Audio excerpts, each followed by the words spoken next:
Ćao svima, moje ime je Ivan i evo jedne prave male ekskluzive na kanalu, entry level Samsung model Galaxy A17 5G. Zahvaljujući naravno Smartphone Arena iz Leskovca, odnosno Miljan Smart Shop sa kupujem prodajem. Telefon koji je objavljen pre samo 4 dana, ni sam nisam znao da je objavljen ovaj model, jako su šture još informacije vezane za njega. Ono što sam uspeo da istražim je da je model za EU tržište, uvezen je iz Austrije, proizveden u Vijetnamu kao i ovaj Samsung S25 Plus koji koristim.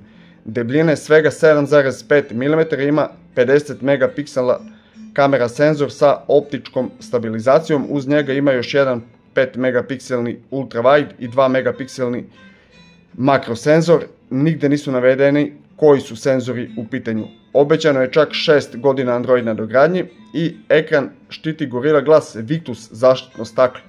Chipset koji pokreće ovaj telefon je Exynos 1330 koji je nešto jači od Helio G99 koji se nalazi u mnogim modelima, ovogodišnjim i prošlogodišnjim modelima. Recimo Redmi Note 14 Pro ima Helio G99, Tecno Spark 20 Pro Plus i mnogi drugi modeli.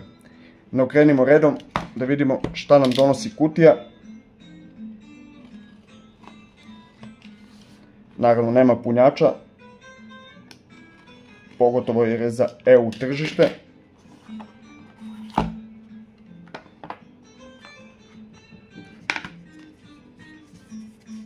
Vidimo kako izgleda telefon.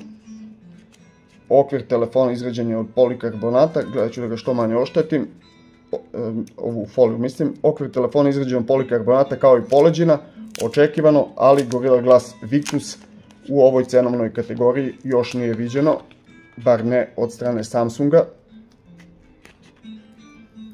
Morat ću da pocepam ovaj papir svakako. Kao što rekoh, svega 7,5 mm debljina ovog uređaja, jako lepo leži ovako u ruci, jako lepo deluje.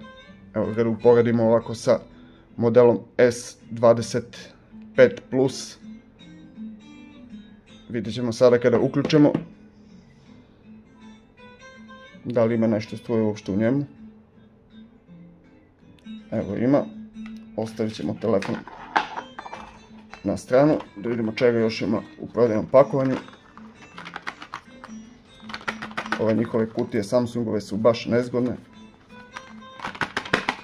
Teško ih je izvaditi, a ne pocepati sve. Evo ovako. Iglice za vađenje SIM kartice naravno i tu su verovatno kabel i uputstvo za upotrebu naravno. Sad po novome mora svaki telefon da ima ovaj papirić koji nam govori neke podatke što se tiče otpornosti, dakle IP54, ima tačno naznačeno šta znači kod Samsunga tih IP54, 10 litara vode pod određenim uglom u laboratorijskim uslovima. Dakle, testiranje telefon, testiranje na padove, ciklusi punjenja, dakle svaki telefon mora da ima ovaj papirić. Kabel koji ima Type-C konekciju sa obe strane. Da sredim je ovaj nered, da ubacim SIM karticu pa se vraćamo nazad. Evo, pokrenuo sam telefon, ubacio svoju SIM karticu, povezao na Wi-Fi mrežu, ubacio svoje neke podatke i da se podsjetimo onih osnovnih informacija koje znam. Dakle, telefon je mase 192 grama, debljine 7,5 mm, evo u odnosu na model S25 Plus. Ovi bezeli svakako nisu tanki, što nisam ni očekivao realno. Ekran je inače Super AMOLED 90 Hz, što je po meni i optimalno. Nije velika razlika u scrollovanju između 90 i 120 Hz, a ipak je ušteda baterije poprilična. Mnogo je veća razlika između 60 i tih 90 Hz, tako da je 90 Hz po meni optimalno za ovaj tip uređaja. Dolazi sa Android 15 operativnim sistemom i One UI 7.0 korisničkim interfejsom i obećano je 6 Android nadogradnji. Telefon ima 8 GB RAM memorije i 256 GB prostora za podatke. Ima ležište za 2 SIM kartice fizički i može se proširiti memorija putem microSD kartice do 2 TB. Okvir telefona i poleđine naravno izrađeni od polikarbonata, ekran zaštićen Gorilla Glass Victus zaštitom.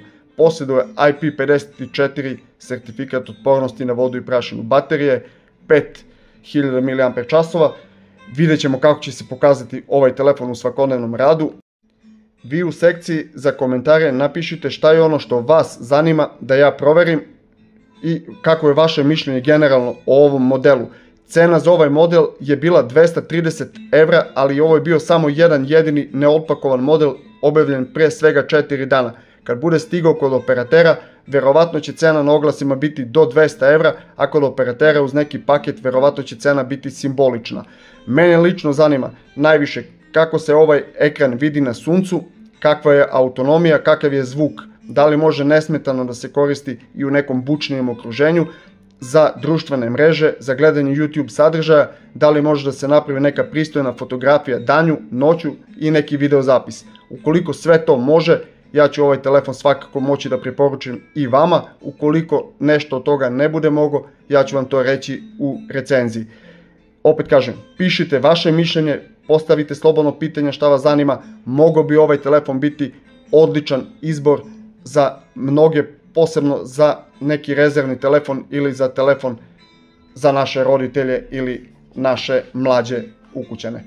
Hvala vam što ste odgledali ovo otpakivanje. Ja koristim ovaj telefon od ovog trenutka. Za nekoliko dana ide detaljna i realna recenzija ovog modela, a do tada vas pozdravljam.